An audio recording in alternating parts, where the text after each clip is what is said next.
Assalamualaikum warahmatullahi wabarakatuh, Gus Soim dan seluruh pemirsa. Selamat sore, semoga semuanya sehat, bahagia, tentunya ibadah puasanya lancar. Sahabat, Bapak, Ibu, Gen Z, dan seluruh pemirsa, pada hari ini episode yang sangat luar biasa bagi kami, karena yang dibahas ini sesuatu yang sangat teramat berharga, ma'rifatullah.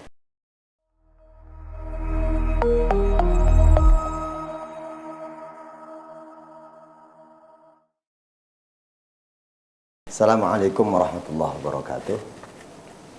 Pemirsa NU Online Cilacap yang diberkahi Allah Subhanahu wa Ta'ala dimanapun berada, para bapak, para ibu, sahabat-sahabat, teman-teman semua. Alhamdulillah pada episode kali ini saya bisa hadir di di studio NU Online Cilacap, tentu untuk meramaikan Ramadan dengan kajian-kajian, dengan amal-amal yang bermanfaat. Dan tentu salah satu amal yang sangat bermanfaat dan sangat penting adalah ilmu. Memang ilmu itu pokok sebagai pijakan kita dalam melaksanakan seluruh aktivitas hidup, agar menjadi bukan hanya produktif, tapi produktif dan kemudian memiliki nilai manfaat yang melampaui batas waktu. Pada kesempatan kali ini, sebagaimana tadi disampaikan oleh Mbak Hos yang luar biasa, adalah mengusung tema yang sebetulnya cukup berat ya, tapi ini sesuatu yang sebetulnya asyik ya, karena ini tentang ma'rifatullah, yang secara harfiah adalah diartikan sebagai pengenalan kepada Allah Subhanahu wa Ta'ala. Perkenalan itu bisa jadi sesuatu yang mengasihkan atau bahkan bisa menjadi sesuatu yang menyebalkan. Tergantung siapa yang kita kenal. Nah, yang kita kenal, yang berusaha kita kenali pada kali ini adalah sesuatu yang maha asyik, adalah Allah Subhanahu wa Ta'ala. Betapa tidak maha asyik, dalam tanda kutip, di tangan beliau segalanya terjadi. Bukan hanya senyum kita, bahagia kita, menderita kita, itu ada di kekuasaan beliau. Sehingga beliau itu sebagai objek perkenalan ya, menjadi sesuatu yang sangat asyik, sangat menarik, dan rugi orang yang tidak mengenal Allah Subhanahu wa Ta'ala. Bagaimana hubungannya dengan puasa? Puasa sebagai jalan untuk menuju ma'rifatullah. Puasa ini salah satu syariat agama yang bisa dibilang paling kuno. Artinya paling kuno, puasa ini ada sejak jauh sebelum umat Islam. Bahkan tidak ada satu umat pun sejak generasi pertama manusia, kecuali pasti ada aturan agama untuk melaksanakan puasa. Sebagaimana disebutkan dalam Al-Quran, kutiba alaikumusiyam kama kutiba alal ladzina min qablikum la'allakum tattaqun. Artinya bahwa puasa itu memang memiliki tempat yang sangat jelas dalam agama dan melintasi seluruh generasi. Artinya bahwa puasa itu memiliki nilai yang sangat penting dalam beragama. Beragama yang pokok itu sebenarnya mengenal Allah itu. Jadi seluruh ibadah kita itu konteksnya adalah ma'rifatullah, untuk mengenal Allah Subhanahu wa Ta'ala. Karena sejauh mana kita menjadi orang yang beruntung, menjadi orang yang sukses gitu ya, itu ukurannya sebetulnya adalah sedekat apa kita dengan Allah, sejauh mana kita mengenal Allah Subhanahu wa Ta'ala. Semakin mengenal, semakin dekat, dan paralel dengan itu semakin sukses kita, semakin bahagia kita. Untuk itu tentu ada hubungan, korelasi yang sangat kuat antara puasa dan ma'rifatullah, mengenal Allah. Karena tadi itu salah satu indikatornya adalah bahwa puasa itu salah satu ibadah yang disyariatkan bukan hanya bagi kita umat Islam, tapi seluruh umat manusia sejak generasi pertama itu ada syariat puasa, tentu dengan cara yang berbeda-beda, teknis, itu hal teknis. Apa hubungannya ma'rifatullah dengan puasa? Allah itu sesuatu yang sebetulnya sangat mudah dikenali. Seharusnya kita begitu mudah mengenal Allah, karena Allah lebih jelas dari apapun, karena Allah yang mempertegas segalanya. Allah sebagai objek terlalu besar untuk bisa ditutupi, untuk bisa disimpan, sehingga tidak dikenali. Tapi seringkali kita ini yang tidak mudah mengenal Allah. Kita punya mata, tapi tidak bisa mengenali Allah dari mata kita. Kita punya telinga. Kenapa demikian? Karena alat untuk mengenal yang paling pokok itu sebetulnya bukanlah bola mata kita. Alat untuk mengenali itu yang paling pokok bukan anggota fisik kita ini. Tapi alat untuk mengenal yang pokok adalah hati, akal. Sementara hati dan akal itu, hati akal sebagai alat untuk mengenal, alat untuk mengenali, memahami, untuk mengingat, itu bukan jenis materi, tapi dia bersemayam di dalam materi, yaitu fisik. Ketika fisik kita ini, ketika keinginan kita terlalu banyak memberi porsi materi, memberi porsi fisik, maka otomatis porsi akal, hati itu tergerus dan bisa menjadi sangat sempit, sehingga dia akan kesulitan untuk bisa berfungsi secara normal. Makan, minum, kemudian berhubungan seksual, kemudian pakai baju yang bagus, hidup di istana yang megah, naik kendaraan yang mewah, itu semua kan urusan fisik. Ketika itu porsinya kita buka lebar-lebar sampai tidak mengurusi, tidak memenuhi kebutuhan atau porsi akal dan hati, maka otomatis fungsi akal hati ini menjadi sangat menyempit. Dan oleh karena itu menjadi tidak mudah mengenali apa yang seharusnya bisa dikenali, melihat apa yang seharusnya bisa dilihat. Mengenal Allah tentu butuh hati, butuh akal yang fungsinya setidaknya maksimal itu 50% itu sudah sangat bisa untuk mengenal Allah Subhanahu wa ta'ala. Karena Allah itu bukan materi seperti kita. Laisa kamitslihi syai'un. Tidak ada sesuatu pun yang menyamai Allah. Nah, puasa adalah media di mana kita mengurangi porsi materi. Sehingga ketika program ini berjalan dengan baik, porsi materi berkurang, maka ini untuk memenuhi porsinya hati. Maka hati semakin sehat karena asupannya tercukupi. Ada balance, ada keseimbangan. Nah, ketika ada keseimbangan seperti inilah kemudian mengenal Allah itu menjadi lebih mudah. Maka kan baginda Rasul Sallallahu Alaihi Wasallam juga dalam beberapa kesempatan itu menyampaikan bahwanya la tumitul qalba bil akli, bi kasratil akli. Janganlah engkau mematikan hatimu dengan terlalu banyak makan.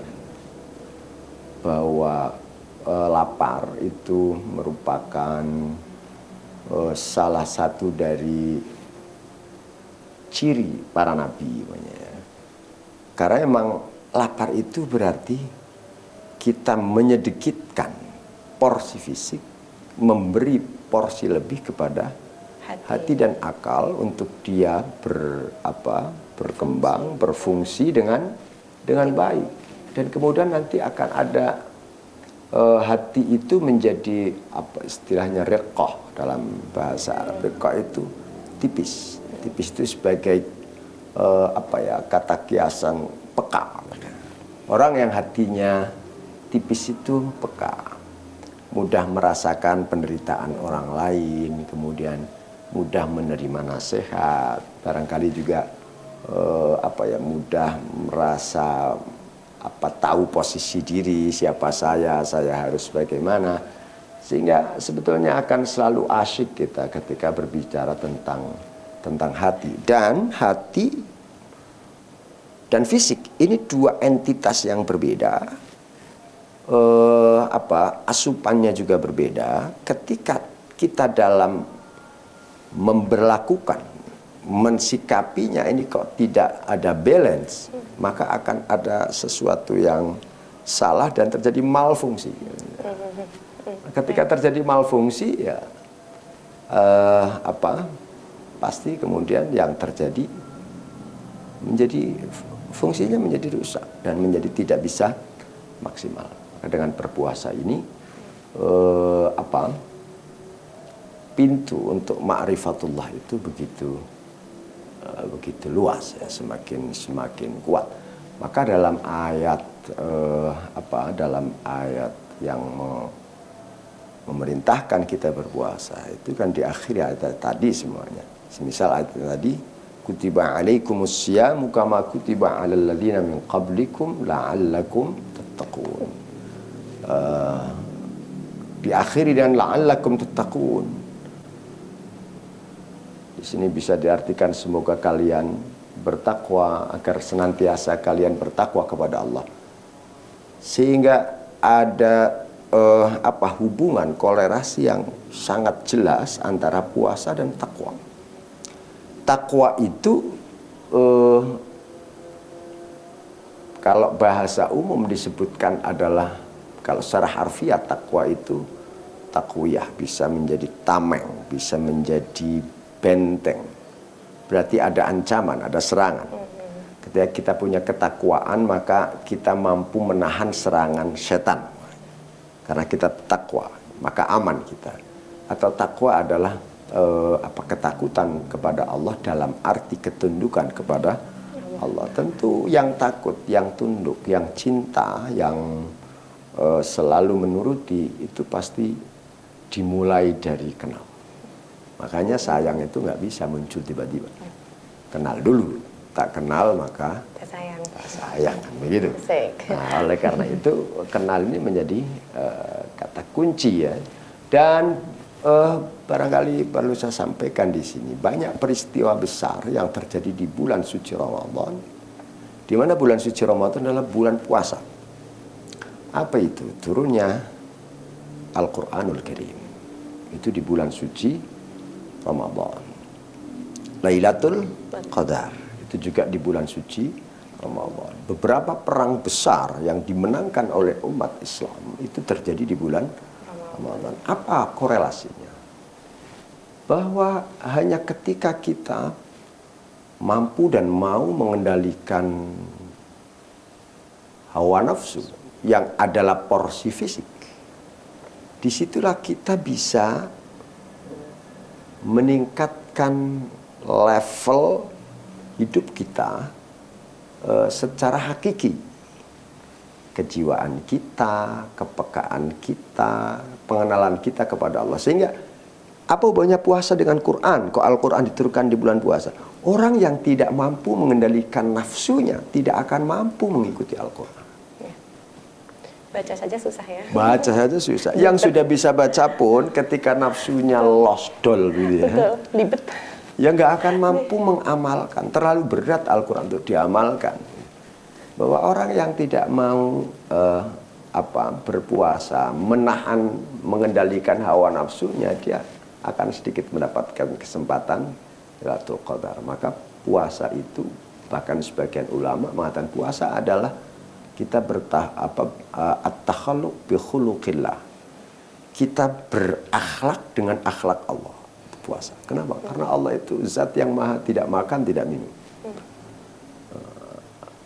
Puasa itu menjadikan kita mirip dengan malaikat. Karena malaikat tidak punya syahwat. Malaikat tidak pernah makan, minum, kemudian berhubungan seksual. Ketika kita berpuasa, sepertinya kita sedang posisi bahwa dalam diri kita kan ada unsur malaikatnya, ada unsur ketuhanan. Porsi itu kita beri lebih dengan berpuasa. Dan oleh karena itu semakin mendekat ke sana dan tentu semakin mudah untuk mengenali. Jadi kalau boleh saya menyimpulkan bahwa puasa itu sangat-sangat efektif sebagai cara untuk ma'rifatullah. Tentu ini pintu saja. Tentu ini pintu saja baru ya. Masih ada banyak cara, masih ada banyak jalan menuju ma'rifatullah. Jadi ini harus kita tegaskan. Awas ya, jangan sampai bahwa kenapa puasa baik? Karena puasa itu menyakiti diri. Kan lapar itu bikin lemes, bikin mungkin kita lambungnya juga atau bikin produktif. Berarti kenapa puasa baik? Karena puasa menyakiti diri. Kalau itu kesimpulannya itu bahaya. Kenapa? Berarti segala hal yang menyakiti diri, semakin menyakiti diri semakin baik. Pokoknya kita kemudian bunuh diri berarti baik dong, karena itu sangat menyakiti diri. Atau melukai diri sendiri berarti baik dong. Enggak. Jadi puasa baik itu bukan karena dia menyakiti. Coba kalau Imam Ghazali dalam kitab Ihya itu mengatakan bahwa ini sama dengan obat kok. Obat itu orang kalau sakit minum obat, katakanlah sembuh gitu. Sakit minum obat sembuh. Apa sembuhnya karena pahitnya obat? Tidak juga. Tidak, karena unsur-unsur yang ada di dalam obat itu yang kemudian memang diperlukan dalam rangka pengobatan penyakit tertentu, bukan karena rasa pahitnya. Jadi karena memang ada unsur-unsur tertentu di dalam obat itu yang dibutuhkan dalam rangka pengobatan, penyembuhannya. Itu jadi bukan pahitnya. Kalau obat itu istilahnya apa sih, obat kalau manjur gitu ya. Obat manjur itu karena pahitnya, berarti semua yang pahit itu mestinya obat. Tapi enggak tuh. Berarti semua yang enggak enak itu obat. Tapi yang enggak tuh coba aja makan itu, minum itu minyak tanah, enggak enak gitu, tapi bukan obat itu. Jadi kita harus tepat ya. Jadi unsur bagaimana kita memberi porsi kepada yang non fisik dari diri kita, yaitu hati dan akal. Disitulah menjadi satu frekuensi dengan Allah, dengan malaikat, dengan ma'rifatullah. Karena itu puasa sangat penting sebagai pintu ma'rifatullah. Saya kira itu pemirsa dimanapun Anda berada, sehingga mari kita gunakan bulan Ramadan ini sebagai media kita untuk membersihkan hati, menjernihkan akal pikiran, dan mengenal Allah Subhanahu wa Ta'ala akan menjadi lebih mudah, menjadi lebih ringan, katakanlah begitu ya. Dan saya yakinkan bahwa mengenal Allah di semua prosesnya itu sangat asyik, karena Allah adalah zat yang maha asyik. Terima kasih. Semoga bermanfaat. Assalamualaikum warahmatullahi wabarakatuh.